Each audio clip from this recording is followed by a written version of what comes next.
GT40 is just brute racing machinery. It's in your face, they're very quick. It means business, especially the Mark II with all its extra scoops, and the 427, the big pipes coming out the back. It's bare bones race car. When they won the Le Mans with this, not this particular car, but one of these, I was just awestruck by the looks of it and what they accomplished. You don't have the computer in this car. There's no computer. It's all manual. Old technology, but it's very unique.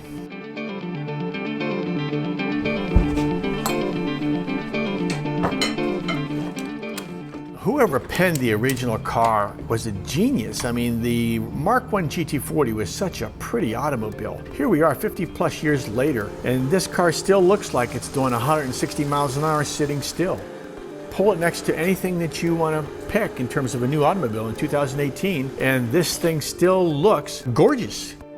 Not that there's some of the other cars out there today aren't pretty, because there is a lot of neat cars out there, but I just love the lines of the GT40.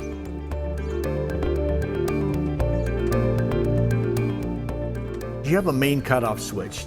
So you get in and you flip your main switch on, which puts the power to your dash assembly and the whole car. And then you flip the ignition key on, and then you flip the starter switch. This sound makes your adrenaline rush.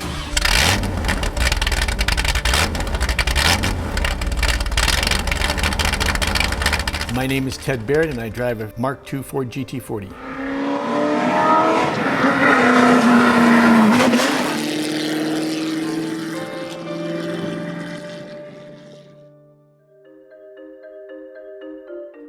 The Ford GT40 was a car that was purposely built by Ford Motor Company to dominate Le Mans.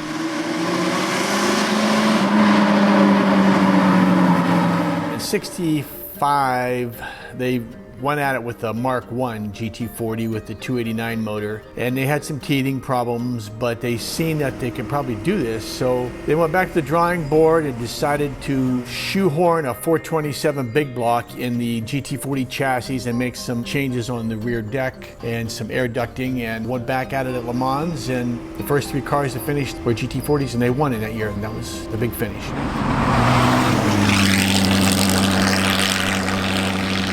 I had started this project out wanting to build basically a tenant panel car, which is the chassis that were made off the original dies from England. But my contact that I had couldn't provide me with the chassis for the price that I was initially told. And so I had to go to plan B. So here I was with all these original parts and this correct transmission that was brand new that I had made, but it didn't have a chassis. So when I got the roller, I took off as many Superformance parts as possible to put on the original parts I had collected. Not that their quality of their parts was not good, but if it wasn't correct to 66 specs, it had to go.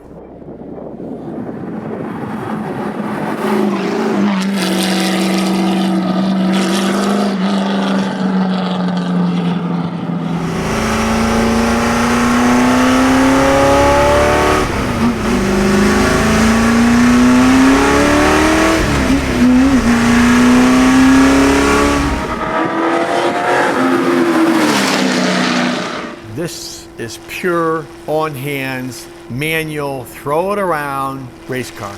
But that's part of the challenge. If you can race something like this, you should be able to race anything, because you really got to work at it.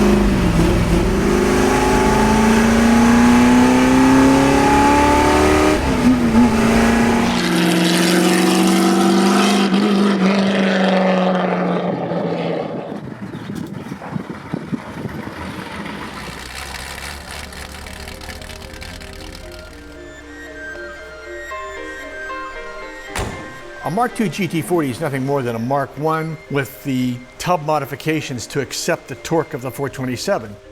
So there had to be changes there, and I was fortunate enough to get some diagrams and blueprints to make the proper changes as they did on the originals.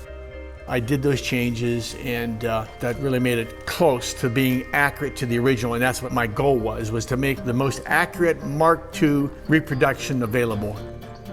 And by the way, this is not a replica. This is an official GT40P Mark II. It's in the World Registry. It's just not one of the original 11. It's a 427 side oiler with all the original intake and the carburetor. The headers were made off the original jigs. The suitcase boxes came off of some of the original Le Mans cars from '66. The dash is one of the most important aspects of the GT40. So I just wanted the correct one because that's the working center of the car. So that's what stands out to me is the correct dash, the correct gauges. It's got the correct tachometers. So as a matter of chasing it down a lot of original parts, and it took time, but I wanted to have as many original parts as possible. And when you find an item like that, it's like, oh, it's a gold mine. You know what? I found something here. Something that you can't hardly find.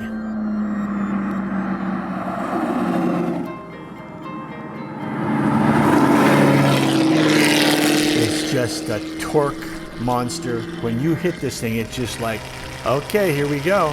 It's just awesome. It launches you.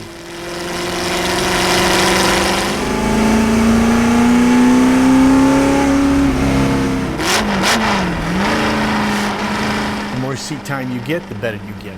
So you become more comfortable with the line of the track that you're on and the car itself. You get more familiar with the shifting mechanism and your pedals heel and toe. And you just have to be careful that as you pick up your speed and you start quickening your times, that you don't go over the limit. You could do it pretty easily.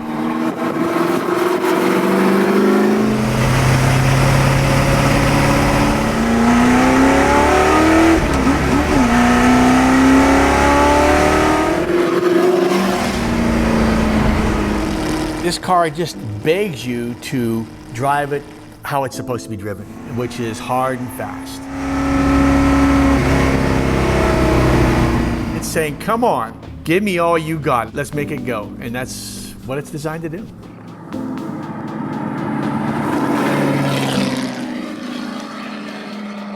There was many small challenges throughout the build process, making things the way they were made in 1966.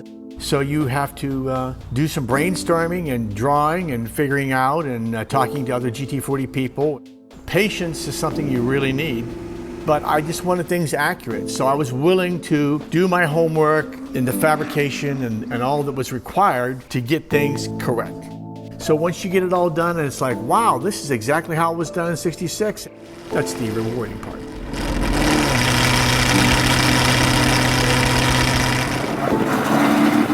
I love to share this with people. I've had people come up to me and say, thank you for bringing this car to this Concours d'Elegance, to this race event. Many people have never seen a GT40 in the flesh. When I was at the Cincinnati Concours d'Elegance, I had probably 30, 40 people surrounding this car when I started it up. They had their cameras out. So sharing it with people is the real rewarding experience. Not that I don't enjoy driving it, because I do, but sharing the driving experience with another passenger or just the car in and of itself with someone is the fun part.